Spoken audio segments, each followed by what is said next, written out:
Hoy iniciamos nuestra clase llamada Teología del Nuevo Testamento.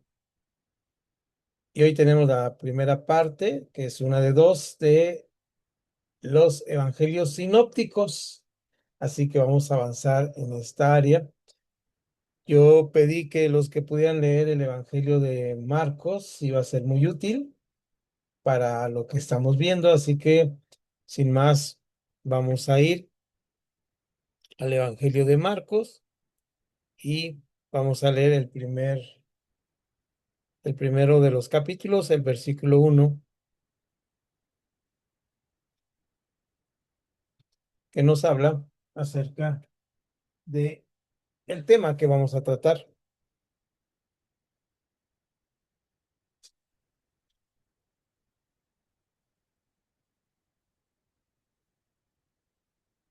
Y tenemos ahí, es un versículo, les mencioné que era muy pequeñito, muy pequeñito, muy pequeñito, y inicia diciendo principio del Evangelio de Jesucristo, Hijo de Dios.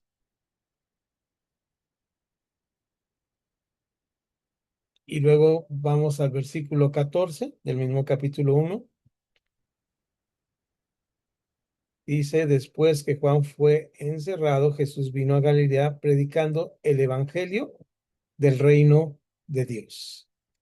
Y ese es el inicio del evangelio, y este evangelio sería predicado a todas las personas del mundo. Si vamos a cómo termina el evangelio de Marcos, son 16 capítulos. Es un evangelio pequeño. Seguramente algunos tuvieron la oportunidad de leerlo, leer algunos capítulos, y es un evangelio que va rápido, va muy rápido, pero es muy útil a aprender del Evangelio de Marcos, y justamente termina en el capítulo 16, versículo 15. Bueno, tiene una parte más, llega hasta el 20, pero es el que me quiero referir ahora, donde dice, y les dijo, id por todo el mundo y predicad el Evangelio a toda criatura. Ese es, en esos versículos pequeñitos que hemos leído, tenemos este evangelio. Ya habíamos mencionado anteriormente que íbamos a tratar este tema. Voy a pasar el índice de la clase a nuestro chat para que ustedes sepan todos los temas que vamos a tratar. Son en total 8 clases, y estas clases que vamos a tener ahí van a ser unas clases que tienen que ver con la teología en el Nuevo Testamento. Bien, después de haber mencionado esto, voy a pedir que me compartan ustedes ahora qué es para ustedes. Recuerden que aquí no hay positivos o negativos, no hay preguntas acertadas o no acertadas. Este conocimiento previo sirve para informarnos cuál es el conocimiento que tenemos respecto a las palabras. Y justamente la primera palabra que aparece ahí en nuestro cartel, a la parte de arriba del lado derecho, es la palabra teología. Y entonces vamos a hacer un pequeño ejercicio para ver qué nos viene a la mente cuando mencionamos esta palabra. ¿De acuerdísimo?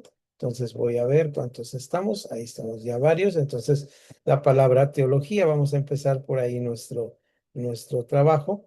Y así voluntariamente, ¿qué nos viene a la cabeza cuando pensamos en la palabra teología?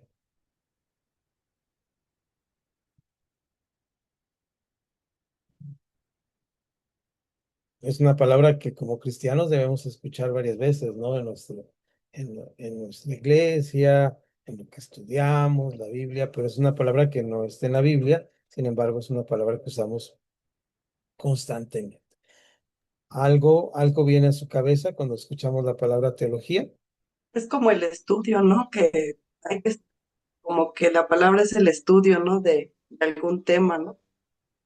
Eh, Etimológicamente, exactamente, como dice Mónica, la palabra teología quiere decir el estudio de Dios.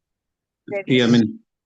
Esto nos lleva a un punto muy importante de partida en lo que vamos a ver. Teología del Nuevo Testamento es el estudio de Dios a través del Nuevo Testamento. Dije antiguo, ¿verdad? Es un error que cometí ahí.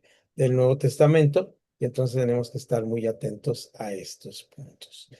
Teología es el estudio acerca de Dios. ¿El estudio de parte de quién? Pues de nosotros los seres humanos, de nosotros los hombres.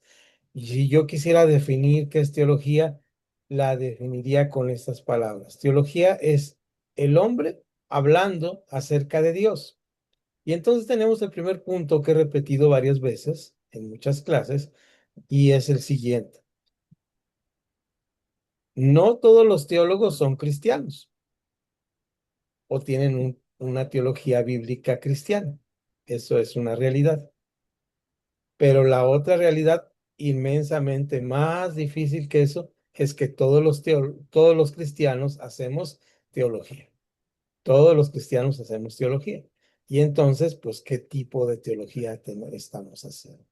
Por eso, en esta ocasión, vamos a ir trabajando sobre la teología del Nuevo Testamento a través de un teólogo del siglo pasado que nos va a ir guiando.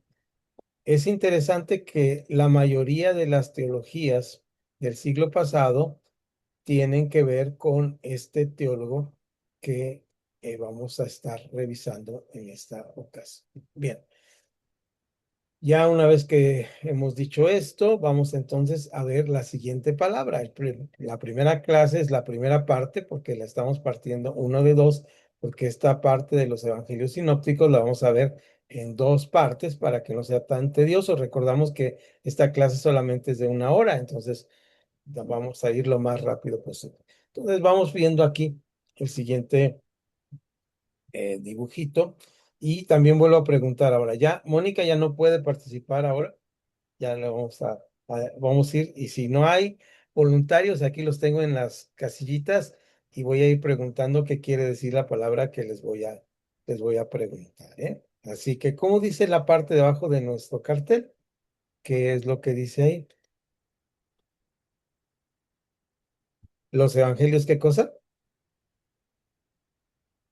Sinópticos. Ahora, la siguiente pregunta, ¿cuántos ya habían escuchado esta palabra? Nomás digan sí con el micrófono o levanten su mano. Sinópticos, No, ¿no? ¿Sí? ¿Quién la había escuchado? yo no. No, no alcanza a escuchar. Alguien abrió el micrófono y dijo, pero no.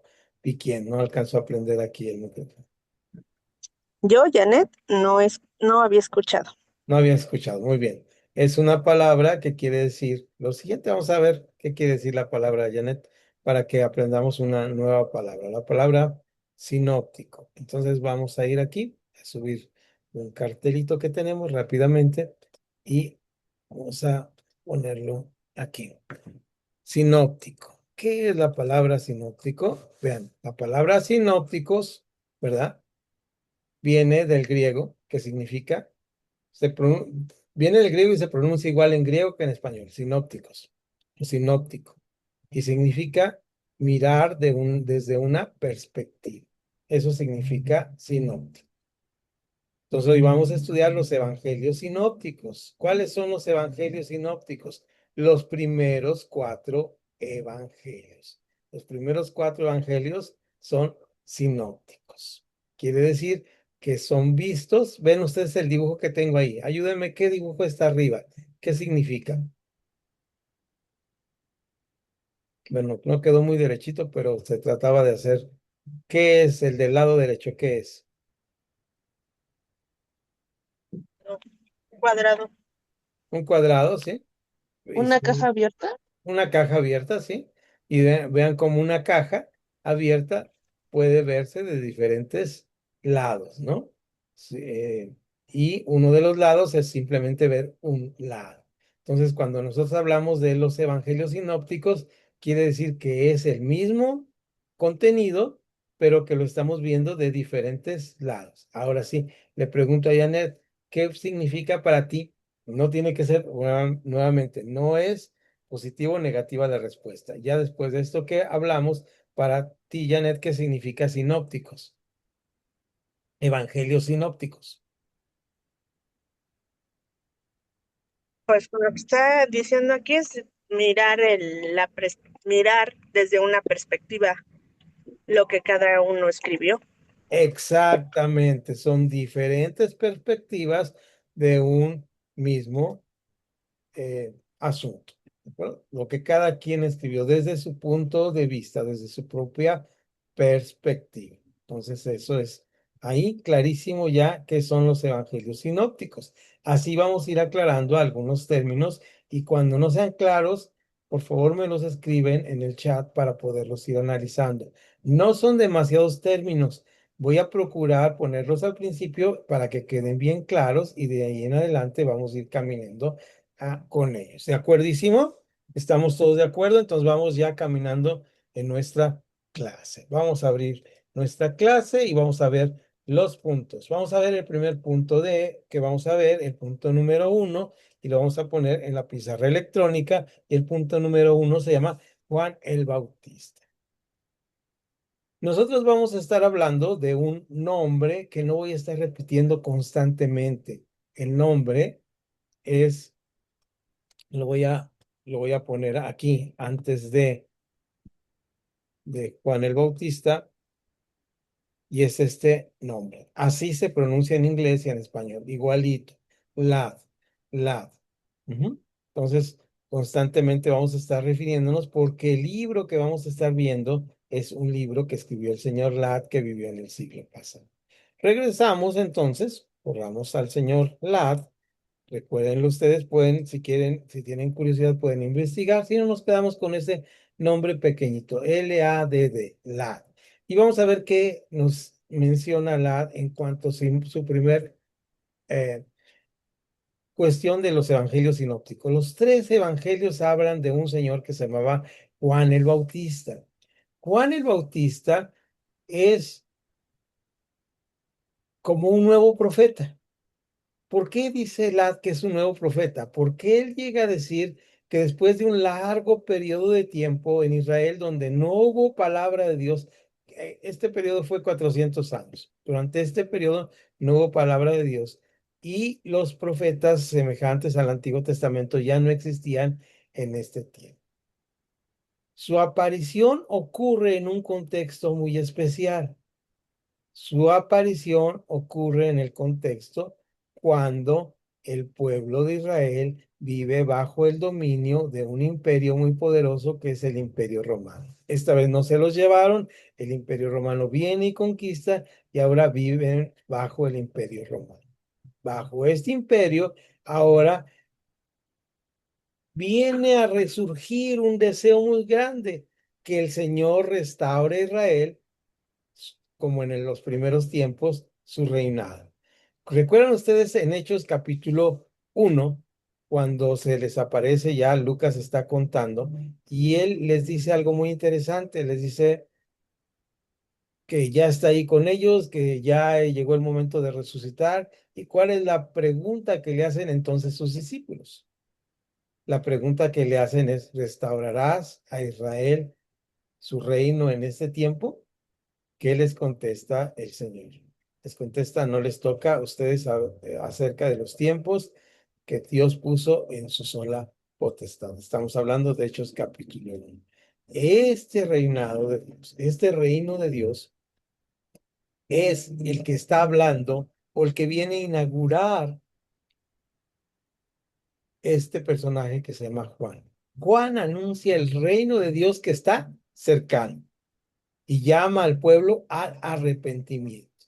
Su mensaje tiene una función profética que es muy especial que tiene que ver con el Antiguo Testamento. Esta función profética, ya se las he mencionado varias veces, es de tipo prever lo que va a pasar en el futuro. Prever lo que va a pasar en el futuro. ¿Qué es lo que viene? ¿Qué es lo que viene adelante? La visión profética en la Biblia es qué viene más adelante, qué Dios está pensando hacer más adelante. Te estoy advirtiendo lo que Dios tiene que ver más adelante. No tiene que ver con horóscopos. Eso lo aprendieron los israelitas en Babilonia y se lo trajeron y era muy común y hasta nuestra mentalidad existe. Esto tiene que ver con la gente que echa las cartas. Dice, ¿qué voy a hacer? ¿Me separo de mi esposo o no me separo? ¿Qué hago? ¿Voy a trabajar o no voy a trabajar? ¿Qué hago? ¿Voy por el paraguas o no voy por el paraguas? No, eso se llama adivinación. En la Biblia está prohibida la adivinación. La profecía tiene que ver con las cosas que tienen que ver con el futuro. Nuevamente, para los que están tomando notas y les gusta anotar palabras nuevas, esta profecía cae en un carácter muy especial. Este carácter desde la forma en que se dice en teología, se dice de esta manera. Es una profecía de carácter escatológico. Esta palabrota así grandota, grandota es la palabra escatológico. La escatología es hablar de las cosas que van a venir porque Dios las conoce y de antemano te las está dando a conocer. La escatología no quiere decir que Dios va a cambiar de forma de pensar, que Dios ya tomó una decisión y que esa decisión te la está avisando y es por tu bien que lo sepas. Eso es la profecía en el Antiguo Testamento. Cualquier lectura de cualquiera de los profetas menores o mayores en el Antiguo Testamento nos lleva a este punto. Bien, pasemos adelante. Juan el Bautista, en este primer punto, me regreso al primer punto porque no queremos salirnos de este primer punto donde estamos. Juan el Bautista cuestiona la forma en que el pueblo que está viviendo cerca de él tiene relación con Dios a través de los rituales. La salvación no depende de la nacionalidad que tengas. Jesús lo vuelve a cuestionar después, cuando dice, aún de estas piedras Dios puede levantar hijos de Abraham. Juan también anuncia la llegada del que venía detrás de él. El bautismo de Juan era de arrepentimiento. El bautismo que venía detrás de él era el bautismo del Espíritu Santo y fuego. La interpreta estos dos aspectos como la salvación y juicio. El Espíritu representa la acción salvadora, purificadora de Dios, mientras que el fuego representa el juicio sobre quienes rechazan a Dios. Juan viene con un propósito, preparar el camino y hacer un puente entre el Antiguo Testamento y el Nuevo Testamento. Juan es el último de los grandes profetas del Antiguo Testamento. Con eso se cierra el Antiguo Testamento. Y ahora Jesús inaugura una nueva etapa de acción redentora de Dios para la humanidad. Bien, hasta aquí, ¿cómo vamos con toda esta información? Voy muy rápido, muy despacio y pregunto, ¿qué es lo que más te ha impactado? Ahora sí que vamos aquí como están en los cuadritos. ¿Qué es lo que más te ha impactado, hermana Adriana y hermana Soledad? En ese orden vamos a abrir los micrófonos de este Juan el Bautista en lo que han leído o han oído de él en en su vida cristiana y qué piensa de lo que dice Lat acerca de él. Así, recuerdan, ni bueno ni malo, simplemente su opinión. A Adriana. mí me impacta que fue un hombre muy sobrio y que pues fue dedicado desde, ¿verdad? Que fue para empezar un milagro su nacimiento, pero es porque venía con un propósito muy claro, no podía nacer antes y no podía nacer después. ¿Por qué? Porque como usted lo mencionó, él era o iba a ser desde entonces, estaba destinado a ser ese puente entre el antiguo y el nuevo. Y pues no fue tampoco ninguna coincidencia que fuese primo familiar de ahí de nuestro Señor, ¿verdad? Eh, no sé, pienso que vivió una vida muy dura, tal vez porque él mismo se la impuso de esa manera, lo que vestía, cómo se aislaba. A mi punto de vista fue muy juicioso, al grado que al final del día, pues él mismo perdió la razón y el objetivo y el punto de partida. Por eso dice la palabra, cuídate de ti mismo, porque él tan seguro estaba y años que trabajó sobre el mismo objetivo para que de un de repente dudara, oye, si es él el que estamos esperando o no, para mí eso se me hace muy, muy fuerte. Muy bien. Hermana Soledad, ¿algún comentario de lo que estamos hablando? De Juan el Bautista, ¿qué nociones tiene de Juan el Bautista?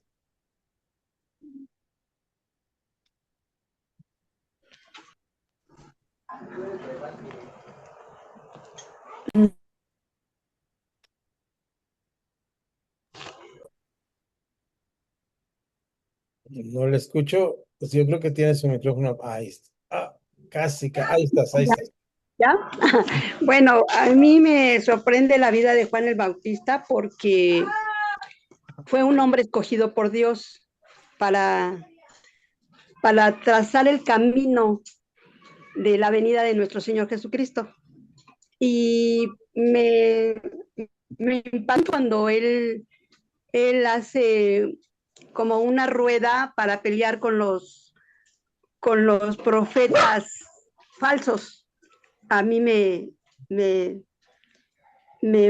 ¿cómo le diré? Me emocionó mucho eso y a la vez me impactó mucho porque a la vez él ganó, a la vez Dios le concede que prenda el fuego ahí los consuma. Entonces, pues es una historia, pues, impactante para mí. Y también me sorprende mucho cuando la, la hija de ¿cómo se llama? Cabeza. Una bailarina de ahí de la historia, que la mamá pide la cabeza de Juan el Bautista. Me sorprende mucho eso también porque cómo los papás pueden hacer esas cosas con sus hijos, ¿no? Y le cumple el rey, este rey le cumple a esta joven de darle lo que ella pidiera. Eso me causa, no sé, como algo pues de venganza de la mamá. Muy No bien, sé si sí es estoy... impactante. La vida de él es impactante. Ya nada más abre ahí una ventana de oportunidad, hermana, para que Sí. ubiques bien a que la parte de los profetas es con Elías y no con Juan el Ah, Bautista, aunque perdón. estaban con, no hay problema. Yo a veces no confío, no más para que no nos quede esa idea en la mente, Sí, sí, pero lo sí. demás que dijiste Sí, está perfectísimo. Me parece que gracias. aquí, bueno, no, ni malo, pero sí. Aunque posiblemente la confusión sea porque siempre estaban esperando que regresara Elías, ¿verdad? Y muchos le llamaban así. Bien, vamos al siguiente punto sin ningún problema. Y entonces, este siguiente punto es, ándele. Entonces, aquí se quedó muy chiquita la letra, permítanme.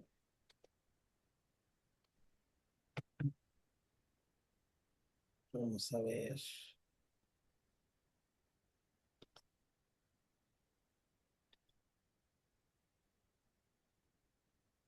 Ahí está. Ahora sí, lo omitimos. Entonces tenemos ahí la necesidad del reino, el mundo y la humanidad. Vamos a este punto rápidamente para agotarlo. Y piense bien, este punto es muy interesante por varios aspectos.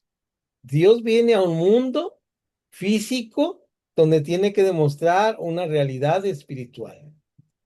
La estructura fundamental al que se enfrenta es a este siglo y está hablando de que él viene a establecer el siglo venidero. Estas dos palabras son bien importantes. Él viene a establecer en este siglo el siglo venidero. Por eso, cuando nosotros estamos hablando de esto, estamos pensando en estas dos palabras que tenemos aquí. Este siglo y el siglo venidero. ¿Qué pasa cuando está estableciendo este siglo venidero?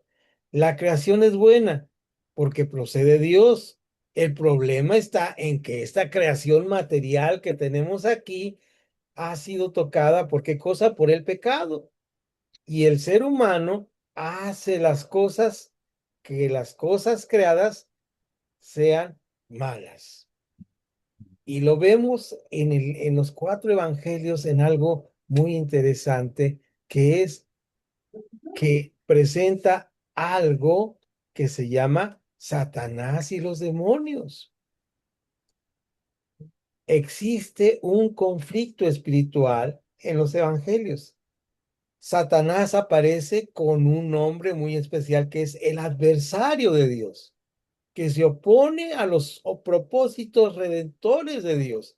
En los evangelios aparece bien pronto las famosas tentaciones de Jesús.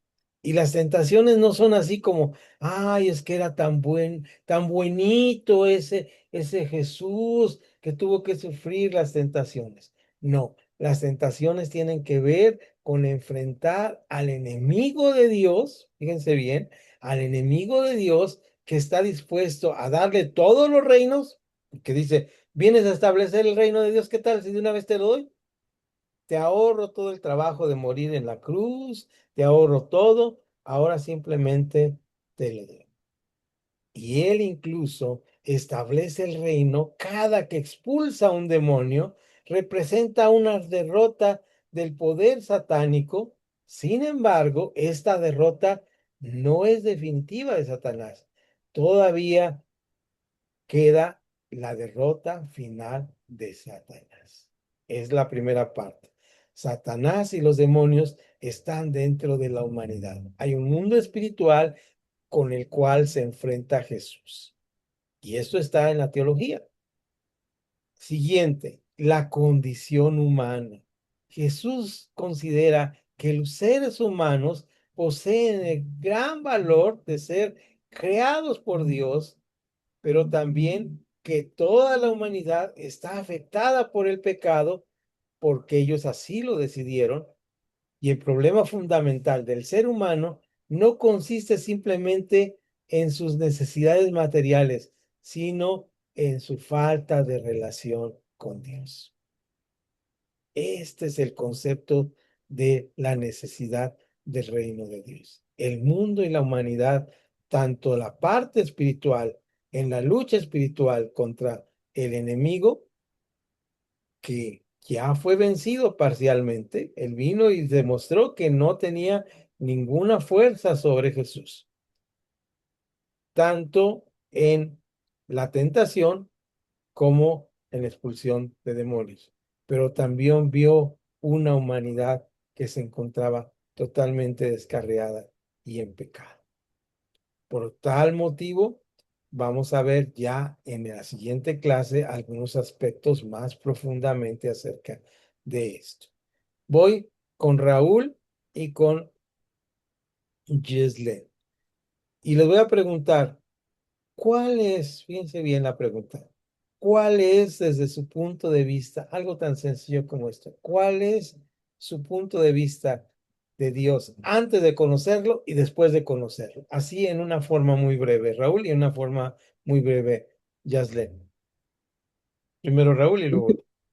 Antes de conocer a Dios y después de conocer a Dios, yo debo de dar mi punto de vista. Sí, sobre cómo era tu relación con Dios.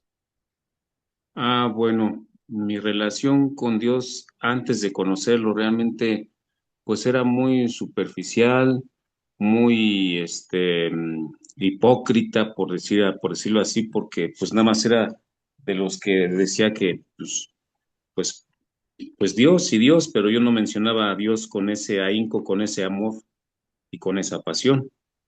Este, Nada más era vivir por vivir la vida. Ok, muy Y bien. ahora que se conoce a Dios, pues es vivir con un propósito, vivir con metas, objetivos y con el amor de Dios en mi vida. Muy bien. Seguimos con Giselle. Sí, maestro. Pues yo creo que antes de era desconocida, apartada, no, pues no sabía nada de él y ahora que pues como estoy cerca o como dice Job, que mis ojos se abrieron, pues puedo saber de ese Dios que es amoroso, que tiene gracia para todos. Muy bien, excelente. Y como conclusión a este punto, basado en lo que Raúl y Yaslen nos han dicho, es que la humanidad puede ser diferente después de conocerle a él. Dice Pablo, ahora que conocemos a Dios, dice, más bien, Él nos conoció a nosotros.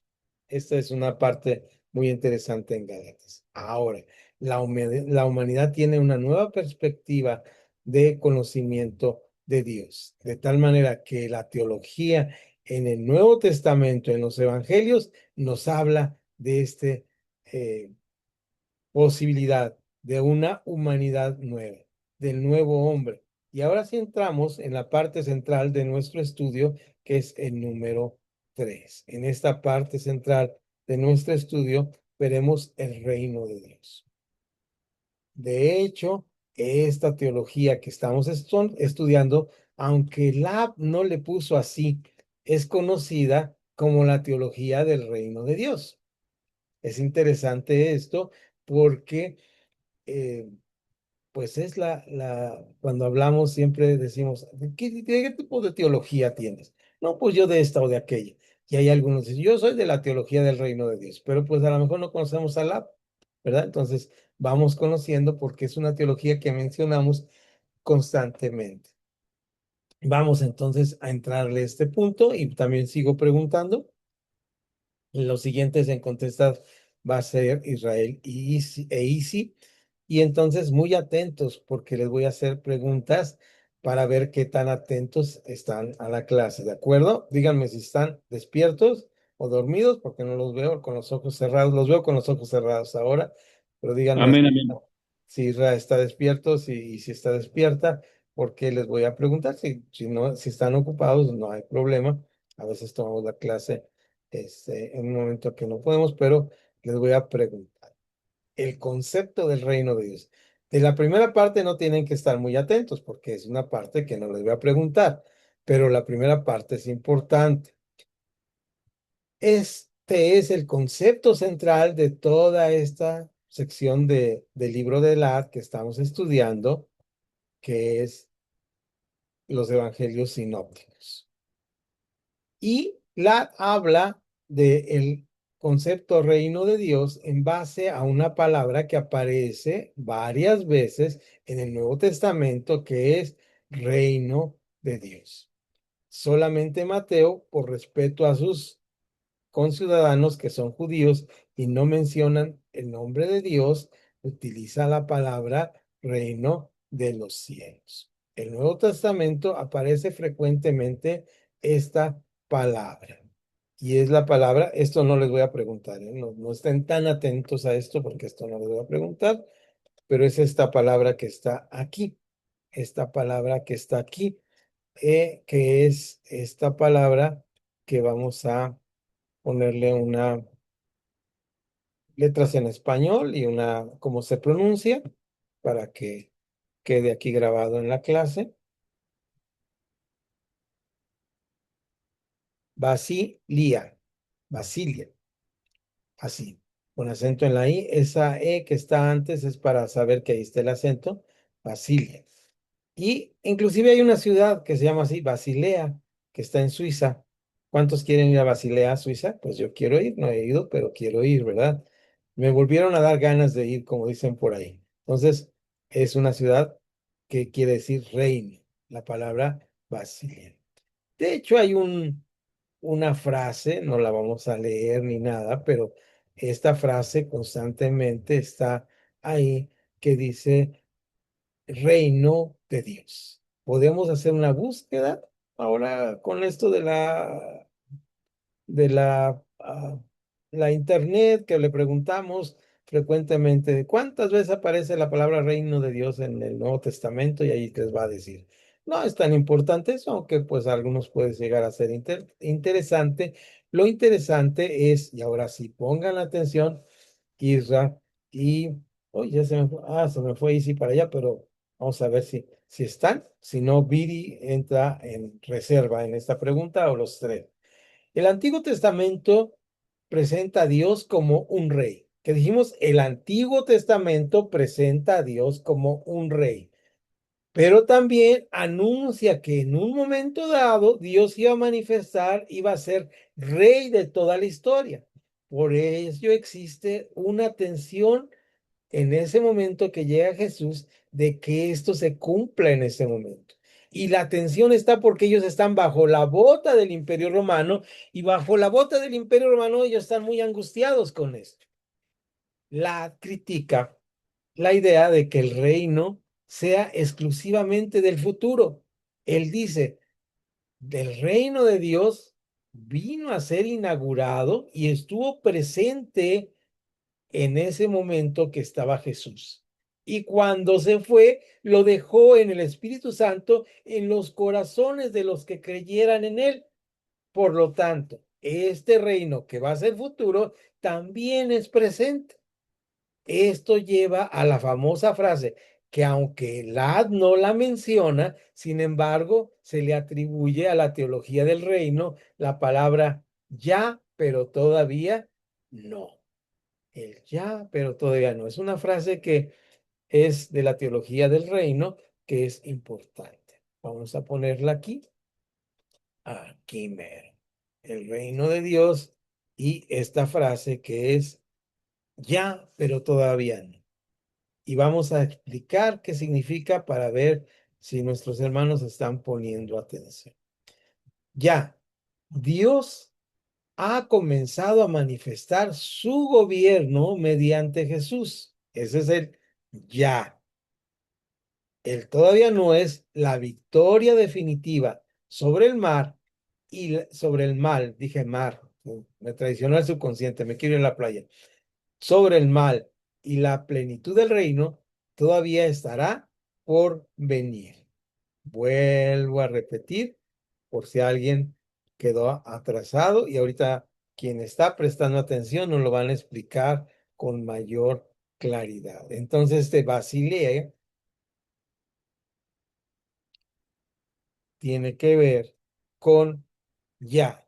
Dios ha comenzado a manifestar su gobierno mediante Jesús. Todavía no, la victoria definitiva sobre el mal y la plenitud del reino todavía está por venir. Esto quiere decir que la evidencia principal, voy a quitar tanta letra para que no me estorbe, la evidencia principal de la presencia actual del reino se encuentra en los hechos que Jesús hizo cuando estuvo aquí en la tierra. Los demonios fueron expulsados, Jesús hizo milagros, el reino ha llegado, decía Jesús. El reino de los cielos se ha manifestado. El poder de Dios ha penetrado el dominio de Satanás y ha destruido cualquier fruto que esté dentro de él. Por eso mismo Jesús construyó un punto de inicio en la historia. Es donde se rompe la historia y ahora está establecido un reino que ya está, pero todavía no. Por eso Gálatas, Pablo llega a decir, venido el cumplimiento del tiempo. Gálatas 3, venido el cumplimiento del tiempo. Ahora, vamos a ver qué tanta atención puso Israel. ¿Qué significa Isra el ya en esta frase que dijimos? El ya. Bendiciones, profe. Pues lo que yo entendí que el ya es que se manifestó por medio de lo que hizo nuestro Señor Jesucristo. Eso es todo, así de fácil. Ya, el ya fue lo que hizo Jesús en ese momento. Ya estaba el reino ahí. Ahora, vamos con Isi. ¿Qué es Buenas entonces? noches. Sí, adelante, Isi. ¿Qué es el todavía no? Pues está todavía el cumplimiento de su regreso. Todavía está el cumplimiento de su regreso y la plenitud del reino de Dios. Y esa es la famosa teología del reino.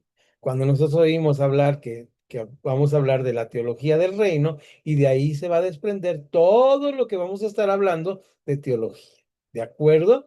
Entonces, ahí vamos caminando bien. Gracias, Isi. Entonces, Viri, ayúdanos, de una vez te doy la palabra, ya no con esas palabras, sino cuál es el punto más importante de la historia de la humanidad. Entonces, de acuerdo a lo que hemos visto aquí. Mira. Pues yo creo que tenemos un Dios tan palpable, maestro, que eh, lo podemos ver en la forma cuando la gente es transformada. ¿Ok? Pero ¿por quién es transformada? En qué está creyendo cuando fue transformada? Ah, Para pues en aclarar, Jesucristo. en Jesucristo. Entonces, el punto más importante de la humanidad viene a ser cuando viene Jesucristo. ¿Sí? Este es el punto más importante de la humanidad, que la gente pueda ser transformada y ahí tenemos el ya, pero el todavía no. Entonces, creo que esto queda con bastante claridad de la teología del reino, que es el ya, pero el todavía no. Es una frase que repetimos constantemente todos los maestros de teología y de Biblia, pero ahí está en en esta parte que nos tocó leer en esta semana. Bien, vamos al punto número 4. Con esto vamos a cerrar nuestra clase. Es la conclusión de nuestra clase. Espero que no se les esté haciendo pesado así, pero vamos a ir trabajando sobre esto. Y ahí también vamos, bueno, creo que algunos se nos perdieron en el camino. Ya veo, dejen ver si tenía como más cuadritos y ahora tengo menos. Ahí estamos. Ok, no hay problema. ¿Y qué nos falta de preguntar? Bueno, ahorita veo, creo que es Janet, Reina y creo que nada más de los que estamos aquí. Ya, bueno, Moni también. Aurora, ya te veo, por ahí estás. Bien, ahí estamos, bien. Entonces, eh, Víctor Iván, ok. Vamos entonces a esta parte del 4 para que no nos deje sin el 4. Esta inauguración del reino de Dios nos lleva a un momento muy especial, según la que dice el nuevo siglo de la salvación. El reino no es únicamente un gobierno futuro para un reino que va a venir en un futuro, es el don de la salvación presente ya para toda la humanidad. Ya no depende de nacionalidad, de ritos. La salvación ahora tiene dos dimensiones importantes.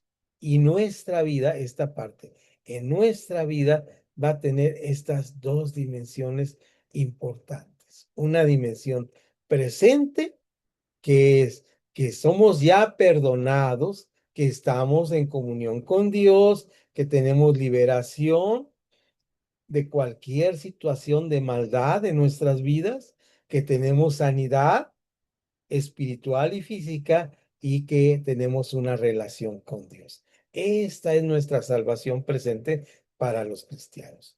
Pero todavía no, porque viene la parte del futuro, la salvación que se alcanzará en plenitud en la resurrección o la segunda venida del Señor, que es la vida eterna, la eliminación definitiva del pecado, de la enfermedad, de la muerte y una comunión perfecta con Dios. Estas son las dos dimensiones de Dios, la presente y la futura.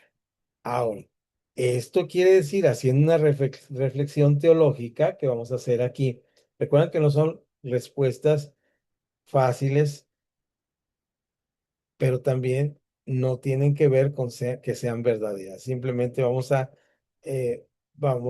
preguntar y de ahí vamos a construir conocimiento, ¿de acuerdo? Nos podemos equivocar. Ya ven que hace rato me equivoqué, que dije que Nuevo Testamento, Antiguo Testamento andaba ya hecho bolas. Así que a veces nos equivocamos, no hay ningún problema. Aurora y Janet, ¿qué reflexión tienen? Vamos a empezar con, así como las tengo aquí, Aurora y luego Janet. ¿Qué reflexión viene a su vida cuando piensan en esto de la salvación que tiene estas dimensiones? La presente, donde Dios nos da todo, pero la futura, donde va a ser perfecto. ¿Qué reflexión tenemos en cuanto a salud, por ejemplo? Aurora. En cuanto a salud, bueno, pues lo puedo ver rápidamente. En el caso de mi hermana, que Cristiana falleció de cáncer, ella se fue creyendo en que estaba a cuentas con Dios y en que iba a tener, que nos íbamos a ver nuevamente en los tiempos de Dios, cuando Él nos llame. O sea, se fue con esa promesa, la creyó de verdad en su corazón, de que ella estaba lista para que Cristo la llevara. Así es. Al fin y al cabo somos terrenales y tenemos problemas. Y algunos de Sí, esos problemas nos pueden causar la muerte. Y si Dios sí, nos salvó, y si la salvación tiene que ver con sanidad, Dios nos sanó, pero esa sanidad no ha sido perfecta porque tenemos que esperar la sanidad perfecta, ¿verdad? Entonces, esto es lo que tenemos que esperar. Eso no quiere decir que debemos estar enfermos, pero quiere decir que podemos enfermarnos, ¿verdad? así es. Podemos enfermarnos y que esa enfermedad puede ser un catarro, pero también puede ser una enfermedad que nos va a causar la muerte. Pero esa muerte viene a ser lo que dice Pablo cuando dice que ¿dónde está, oh muerte, tu hijo? Oh, Tu ¿dónde victoria. está, sepulcro, tu victoria? Porque, Amén. Señor, tenemos la eternidad. Y cuando Sí. nosotros vemos la vida con ojos de eternidad, es lo que nos está hablando Lad en estos capítulos donde lo leemos. Decimos, él está pensando, sí, hay una vida presente y estamos libres de esto, pero es un presente que todavía no es perfecto. Ahora, vamos a ver con Janet este mismo asunto, no de la sanidad. Fíjate bien, Janet, ahora vamos a ver con el pecado. Es un poco más complicado, pero vamos a ver cómo lo resolvemos. Adelante, Janet. ¿Cómo es el pecado en este presente y cómo será el pecado en el futuro? Pues dice la Biblia que a causa de... Ay, se me fue. Bueno, va a ir empeorando el pecado. Ah, sí, sí que, Va a pero ir nosotros siendo como cada vez cristianos, peor. estamos libres, o sea, estamos salvos, estamos libres de Ajá. pecado. No, no, Mm, todos pecamos de alguna manera, aunque seamos cristianos. así es. Y entonces este es nuestro presente, aunque no perseveramos en el pecado, dice Pablo Sí, en Romanos. ¿Qué diremos a esto? ¿Perseveramos en el pecado para que la gracia abunde? De ninguna manera. no, Ahora, de ninguna ¿cuál manera. sería lo perfecto, Janet? ¿Cuándo llegaremos a decir, ahora sí ya no tengo pecado? Cuando partamos con el Señor o cuando Cristo venga por En la nosotros. eternidad con Dios, ¿verdad? En el río de la vida de Apocalipsis 22, cuando partamos con el Señor. Pero ahora la pregunta es cómo vivimos esta realidad en nuestra cotidianidad. Cualquier ejemplo me puedes dar. ¿Cómo enfrentas tú cualquier situación de pecado, de, de que dices, ay, este me cae gordo, le quiero dar un punch in the nose, un golpe en la nariz? ¿Cómo enfrentamos esto? Ah, pues es que no lo hago. Digo, sí, a veces sí me dan ganas, la verdad, de darles, pero mm, le pido a Dios sabiduría y que me ayude a ser paciente. Sí, ahí volvemos a la clase que tenemos eh, en el viernes, ¿no? De Ujú. Principito, domestícame. A veces nuestro carácter tenemos que pedirle a Dios, domestícame, porque no se puede. Sí, Bien, sí, la realidad es esto. sí, No negarme a decir no, que no lo vivo, o que no lo sufro, o que no lo padezco, porque si no, no lo cambiaría. así es, y Pero no sí, podemos, con lo que vimos el viernes, pues sí, también ya identifiqué mi temperamento. sí, sí. Y aunque vamos a dedicarle más adelante un poquito, que bueno que identificaste tu temperamento, porque eso es muy interesante para poderlo trabajar, ¿no? Pero más adelante vamos a ver esta parte de el concepto, los conceptos teológicos que debemos tener clarísimos. Y cierro la clase con este concepto teológico que tenemos que tener clarísimo en el nuevo siglo de la salvación. Y este concepto tiene que ver con un concepto que está mucho más adelante de los tres evangelios, pero por una persona que vivió estos evangelios, que vivió junto a Jesús. Y es Juan. Y Juan, en su primera carta que escribe a nuevos cristianos, le dice, nadie puede decir que no tiene pecado. Si yo digo que no peco, me estoy engañando a mí mismo porque el pecado está en mí. Entonces, ¿qué tengo que decir? Dice la primera carta de Juan en el primer capítulo. Fíjense qué interesante es esto. Dice, lo que tengo que hacer es estar en luz como Él está en luz. Esto es muy interesante. ¿Qué es estar en luz? El nuevo siglo de salvación no significa que ya somos buenos, significa que la luz de Dios ha venido a nuestra vida y nos ha alumbrado de tal manera que ahora manifestamos la luz de Dios en el sentido, la palabra hermosa que está en el Nuevo Testamento es la palabra glorificar a Dios. Cuando quiero glorificar a Dios, ¿qué significa? Significa que voy a dejar exponerme a la luz de Dios. Y cuando me expongo a la luz de Dios, se ven mis defectos. Si usted tuviera un espejo muy bonito, muy grande, pero lo tiene en una parte oscura y llega en la mañana y dice, me peiné, pues está todo oscuro. Pero si le pone lucecitas alrededor, si deja que la ventana se abra y entra, que va, Dios mío, me puse la camisa al revés, no traigo los anteojos, no me peiné de este lado, aquí traigo un chipote. ¿Por qué? Porque la luz me iluminó. Glorificar a Dios no significa que ya no cometemos pecados. El nuevo siglo de la salvación significa específicamente que nosotros tenemos la capacidad de ser vistos a través de la gracia. Ya vamos a tocar este tema. Y no solamente esto, sino que el nuevo siglo de la salvación significa algo muy importante. Dos aspectos importantes con los cuales cerramos: el perdón y la justicia. El perdón y la justicia son partes esenciales de nuestra vida.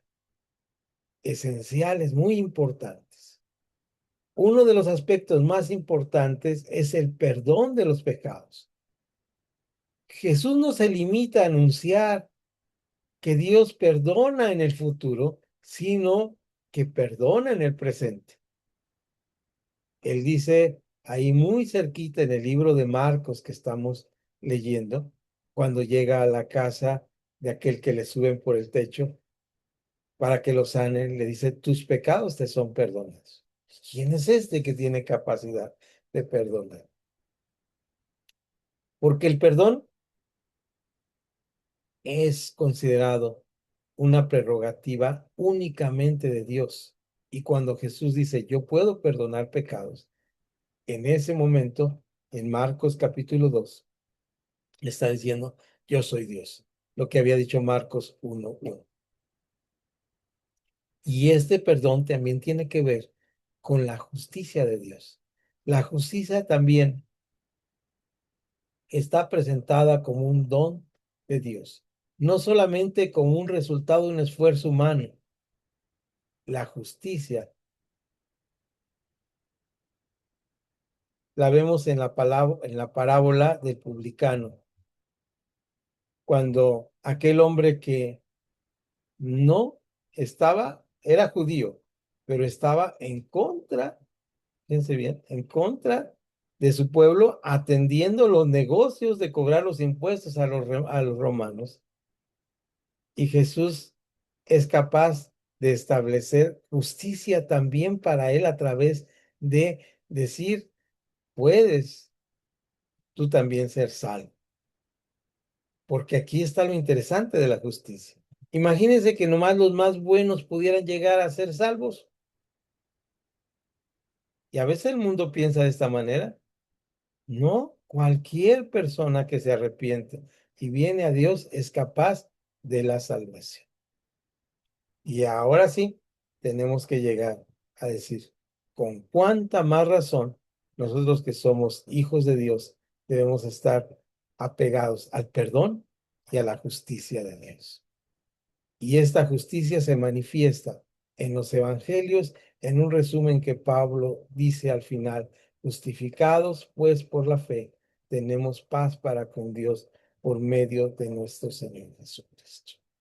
Entonces sí, y llegamos así a saber que este perdón es el que nos hace realmente libres y aceptos delante de Dios. La resume la misión de Jesús diciendo, no solamente enseñó acerca de la salvación, hizo presente la salvación. Estas palabras de Lat en el libro son muy interesantes.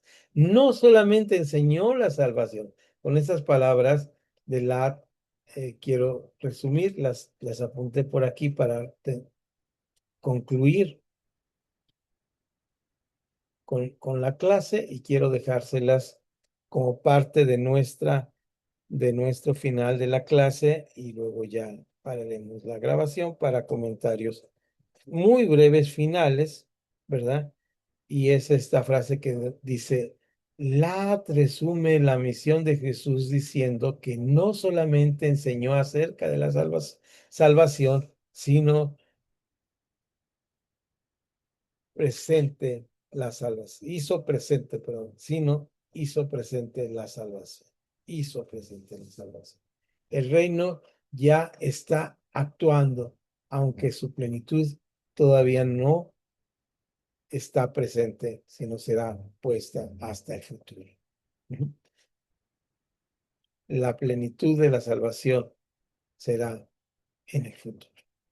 ¿De acuerdo? Entonces, esto es lo que tenemos hoy como clase. No me dejaba ver mi letrerito, pero ahí está. Vuelvo a leerlo porque no lo veía completo, lo estaba haciendo de memoria. Dice, Lat resume la misión de Jesús diciendo que no solamente enseñó acerca de la salvación, hizo presente la salvación. El reino ya está actuando, aunque su plenitud todavía pertenece al futuro. Qué bonitas palabras de una teología del reino de Dios. Estas palabras las encontramos constantemente en otros libros, en otros comentarios bíblicos, pero son palabras de este señor Lat. Si quieren investigar acerca de su biografía, tienen libertad y estamos ahí con el final. Vamos a